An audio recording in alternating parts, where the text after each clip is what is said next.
Honours, Bangla honours, অন্যান্য সমস্ত সাবজেক্টে অনার্স, তাদের বললে তারা দল দল এসে হাজির হয়ে যায়। আমি আমার ব্যাচের ছাত্রছাত্রীদের বলেছি যে ইংরেজি নিয়ে পড়েছে, ইংরেজি অনার্স পড়েছে, ইংরেজি শিখেছে, সে অনার্স পাস হোক, এবার পাস হোক আর পিএইচডি করবে আর না হোক, ইংরেজি শিখেছে। এমন একজন স্টুডেন্ট যদি কেউ বসে থাকে, কোনো মানুষ যদি বসে থাকে, আমার কাছে নিয়ে এসো, আমি তাকে 10 থেকে 15 দিনের মধ্যে 15 থেকে 20,000 টাকা চাকরি করবো। আপনার কাছেও তাই বলছি। আপনার শিক্ষাগত যোগ্যতা কি আমি জানি না, আপনি যদি সঠিক ইংরেজি জানেন আর যদি কিছু উপায় রোজগার না করতে পারেন, আমার সঙ্গে যোগাযোগ করবেন। কর্তৃপক্ষের কাছে ফোন নাম্বার আছে। আমি 7 থেকে 10 দিনের মধ্যে 10 থেকে 20,000 টাকার কোনো না কোনো একটা চাকরি আপনাকে দেওয়া হবে। তবে সেখানে একটা শর্ত, আপনাকে সঠিক ইংরেজি কিন্তু জানতে হবে, সঠিক ইংরেজি। এইবার সঠিক ইংরেজি কি বাংলা কি, আমি সল্টলেকে রাজারহাটে গভর্নমেন্টের এমডিএফসির একটা ক্লাস নিতে দিয়েছি। আমার ব্যক্তিগত অভিজ্ঞতা বলছি। দেখুন, স্টেজে দাঁড়িয়ে আমরা অনেক ধরনের কথা বলি, অনেক বড় বড় কথা বলি, বাস্তবের সাথে তার মিল থাকে না। আমার ফোন নাম্বার রয়েছে, যে কোনো বিষয়ে যদি আপনাদের কোনো সন্দেহ হয় যোগাযোগ করতে পারেন বা আমাকে ডাকতে পারেন, আমি সুযোগ বুঝে আসবো। তো ওখানে ক্লাসে ঢুকেছিলাম ডব্লিউএসের ছেলেদের ইংরেজি ক্লাস নেওয়ার জন্য। আর সেখানে সবাই ছিল প্রায় 25 বছরের ঊর্ধ্বে, প্রায় 78 থেকে 80 জন ছেলে ছিল। তার মধ্যে 15 থেকে 17 জন ইংরেজি অনার্স ছেলে, আর বাকিটা ক্লাসের আছে। আমি ঢুকে বলেছিলাম, আজকের আমি আধ ঘন্টা থেকে 40 মিনিটের মধ্যে তোমাদের এমন ইংরেজি শেখাবো যা তোমরা 30 বছরে শিখতে পারো। কথা ভালো খেয়াল করবে, আমার অভিজ্ঞতা শোনাচ্ছি ইংরেজি গুরুত্ব কী। এমন ইংরেজি শেখাবো আধ ঘন্টা থেকে 40 মিনিটের মধ্যে যা তোমরা 30 বছরে শেখোনি, সে তুমি ইংরেজি অনার্স করো, এমএ করো আর পিএইচডি করতে হবে। শুধু বড়ো বড়ো ছেলেরা হো করে চল চল চল চল চল বিভিন্ন দরজা দিয়ে বেরিয়ে যাচ্ছে। এসব কাঁধে নিয়ে আসে, কী বলে এসব, কোনো বোধ শক্তি নেই। ঠিক এভাবে আমাকে ইনসাল্ট করবে। আমরা ও ভাই না, বসে একটু বসে, আমি তোমাদের মিথ্যা কথা বললাম, তোমরা আমাকে যাচাই করলে না, তাহলে আমাকে কেন তোমরা ছাড়ছ? যদি আমি তার প্রমাণ না দিতে পারি, তাহলে তোমরা একদম উপযুক্ত শাস্তি দাও। তোমরা চলে যাচ্ছে, বসো বসো বসো, আমাকে শাস্তি দিয়ে দাও। তখন বলে বল বল বল বল দেখা যাক, আমরা কর্তৃপক্ষকে ডাকো। আর ওই ক্লাসগুলো ওরা ভিডিও করতো, কারণ গভর্নমেন্টের কাছে পাঠানো 8-10 মিনিট ভিডিও। তো আমি ক্লাস করেছিলাম, কী ক্লাস করেছিলাম না করেছিলাম অত বড় কথা বলছি না, আমার ব্যক্তিগত অভিজ্ঞতা। আমি খুব বাস্তব, খুব গ্রাম থেকে উঠে এসেছি। ক্লাসের শেষে আমার জন্য গাড়ি দাঁড়িয়ে আছে, গাড়িকে পৌঁছে দেবে বলে। গাড়ির কাছে হেঁটে যেতে সময় লাগে 5 মিনিট, ওইটুকু আমার আধ ঘন্টার বেশি সময় লেগেছিলো। ওই ছাত্ররা পিছনে পিছনে গিয়ে, স্যার আবার কবে আসবেন, স্যার কী হবে, কীভাবে করবো, আধ ঘন্টার বেশি সময় লেগেছিলো ওদেরকে ছাড়। কেন এই কথাগুলো বললাম? আমি বহু মিশনে পড়াতে গিয়েছি এবং যাই, পশ্চিমবঙ্গের অনেক বড় বড় মিশনে পড়াতে যাই। আমাদের শিক্ষাটা সত্যি আমরা কিছু শিখিনি, আমরা সঠিক পদ্ধতি জানি না, এমনকি বাংলা সঠিক পদ্ধতি আমরা জানি না। আমি বহু জায়গায় গিয়ে দ্বন্দ্ব করি, আমি খুব বিতর্কিত চরিত্র, দ্বন্দ্ব করি আমি। আমার কোনো উদ্দেশ্য নেই, কোনো অধিকার নেই আপনাদের কাউকে অসম্মান করা, কারো অধিকার নেই আমার কারোর অসম্মান করা। কিন্তু আমার বক্তব্যটা হচ্ছে এই, যদি আমি উপযুক্ত না হই, তাহলে আমি শিক্ষার জগতে গেল। যদি আমি সঠিক শেখাতে না পারি, তাহলে আমি বাচ্চাদের শেখাতে এসেছি কেন? আমার মধ্যে সঠিক শিক্ষা নেই কেন, তাই না? তা সেই এমডিএফসি ক্লাসে ছেড়ে বললাম, হ্যাঁ ভাই তোমরা বলো তো, আমি বললাম 8 ঘন্টা শেখাবো, তোমরা বলো তো গোয়িংয়ের বাংলা মানে কি? গোয়িংয়ের বাংলা মানেটা কী? কেউ বলতে পারলো। আমিও চ্যালেঞ্জ করছি, আমাদের মধ্যে বেশিরভাগ আমরা জানি না, আর যদি জানেন কেউ পরামর্শ যোগাযোগ করুন। এত বড় কথা বললাম। আমি তাদেরকে বললাম, এই তোমরা বলো তো, তোমরা তো সপ্তাহে ইংরেজি অনার্স নিয়ে পড়েছো, আমার একটি কলম আছে, ইংরেজি কী হবে? সকালে স্যার আজ হবে পেন।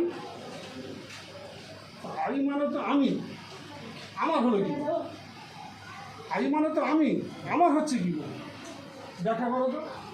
আমি কোনো সদুত্ব পাই, এরকম সারাদিন দাঁড়িয়ে দাঁড়িয়ে বিভিন্ন কথা বলতে পারি, যার কোনো সদুত্তর আমরা পাই না, পাবো না, পাচ্ছি না।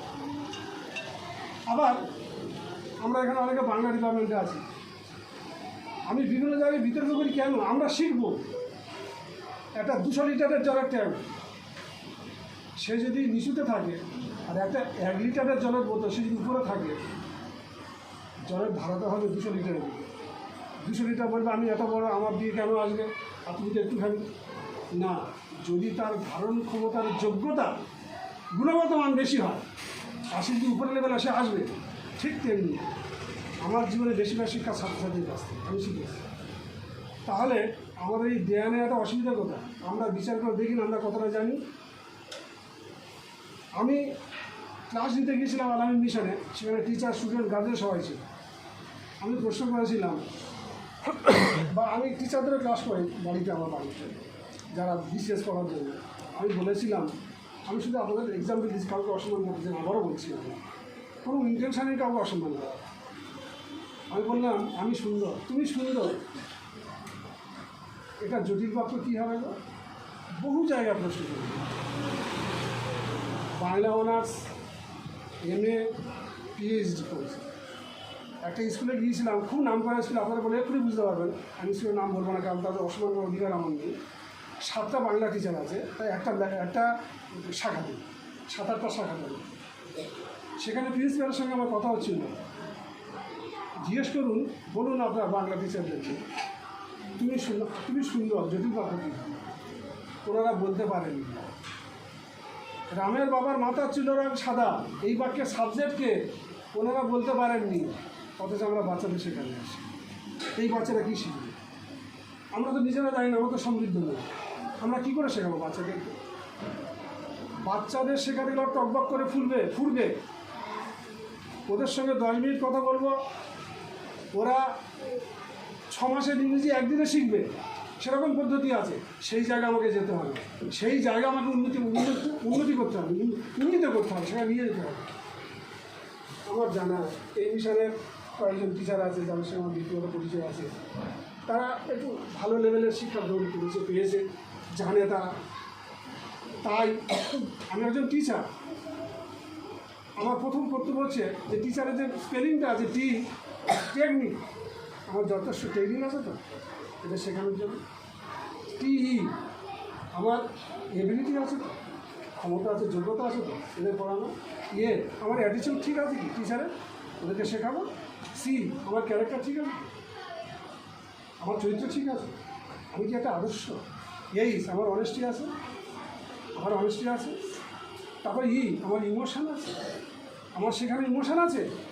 আমি যখন MA ক্লাস করি, Jibesh Bhattacharya Calcutta university departmental head ছিলেন উনি বলছেন, একটা ছাত্রছাত্রীকে পড়াতে গেলে যদি সে বুঝতে না পারে, দোষটা তার নয়, কারণ আমি তার মতো করে শেখাতে পারিনি, দোষটা আমার।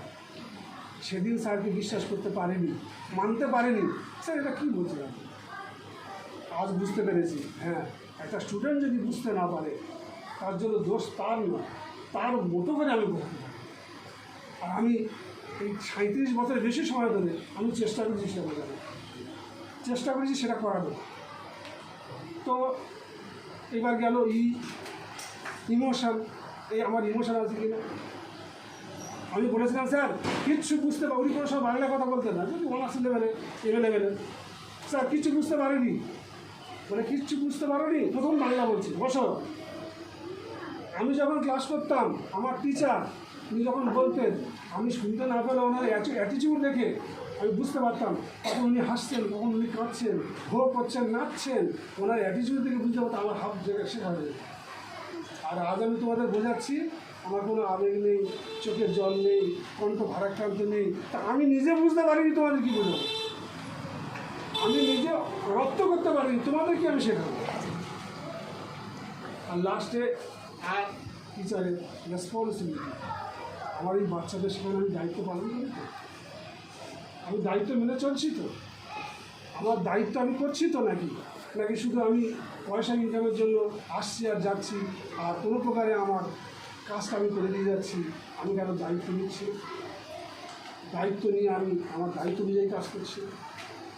সেই জন্য আবারও বলছি, কাউকে ছোট করা, অসম্মানিত করার অধিকার আমার নেই। তবে হ্যাঁ, বিদ্যাসাগর বলেছিলেন, যদি শিক্ষার উদ্দেশ্য থাকে তাহলে রাখাল বালকের কাছ থেকেও শেখা যায়। যদি মন মানসিকতা থাকে, রাখাল বালকের কাছে এমন অনেক কোয়ালিটি আছে যেটা দিয়ে আমি আমাকে সুন্দর। তাই এই ফুলের মতো পবিত্র আত্মাগুলোকে, বাচ্চাগুলোকে আমরা যেন কোনোদিন ক্ষতি না করি। আমাদেরকে পড়াশোনা করতে হবে, আরও জানতে হবে, সঠিক পথে যেতে হবে, উপযুক্ত পন্থা অবলম্বন করতে হবে, এদেরকে সমৃদ্ধ করা। এরাই আমাদের ভবিষ্যৎ। নেপোলিয়ন বলেছিলেন, তোমরা আমাকে একটা এডুকেটেড মাদার দিতে পারো, আমি তোমাদের একটা সিভিলাইজ এবং এডুকেটেড নেশন উপহার দেবো, জাতি উপহার। তাহলে একটা শিক্ষিতা মা দিলে উনি একটা নাকি শিক্ষিত এবং সভ্য জাতি উপহার দেবেন। তাহলে মায়েদের গুরুত্ব কী, মেয়েদের গুরুত্ব কী? আর আমাদের সমাজে মেয়েরা ভাবে আমরা পারি না, আর মেয়েদের গুরুত্ব বেশি নেই। আমাদের প্রিয় নবী হযরত মুহাম্মদ সাল্লাল্লাহু আলাইহি ওয়াসাল্লাম বলেছিলেন, তাদেরকে সাহাবীরা প্রশ্ন করেছিলেন যে আমরা প্রথম গুরুত্ব কাকে দেবো? আল্লাহর পরে তোমার মাকে, তারপরে গুরুত্ব কাকে দেবো? বলে সেকেন্ড তোমার মাকে, তারপরে গুরুত্ব কাকে দেবো? বা থার্ড তোমার মাকে, আর তারপরে গুরুত্ব কাকে দেবো? ফোর্থ তোমার বাবাকে। মানে মা ফার্স্ট, সেকেন্ড, থার্ড পুরস্কার জিতে নিলেন, আর বাবার সান্ত্বনা। এই আমরা জানি মেয়েরা নাকি কিছু পারে না। যখন আলামিন মিশনে ডব্লিউবিসিএসে সফল ক্যান্ডিডেট নিয়ে বারুইপুর রবীন্দ্রভবনে একটা প্রোগ্রাম হয়েছিল, সেখানে আমাকে 10 মিনিটের জন্য বলতে দিয়েছিল।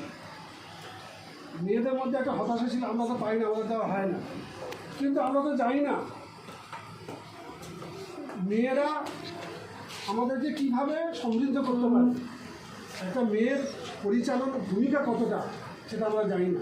কোনো কালে একা হয়নি তো যে ওই পুরুষের তরবারি প্রেরণা দিয়েছে, শক্তি দিয়েছে, বিজয় লক্ষ্য না। রাজা করিতেছে রাজ্য শাসন, রাজারে শাসিত রানী, রানীর দরজে ভিড়িয়া গিয়েছে যত রাজ্যের রানী।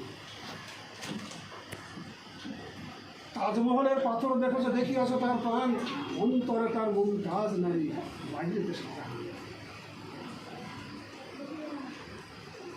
কোন রণে কত খুন দিল নর লেখা আছে ইতিহাসে, কত নারী দিল শিথিল সিঁদুর, লেখা নেই তার পাশে। কত মাতা দিল হৃদয় উপাড়ি, কত বোন দিল সেবা, বীরের স্মৃতি স্তম্ভের গায়ে লিখে রেখেছে। ফলে নারী যদি মনে করে অনেক ক্ষমতা ধরতে পারে, যে নারী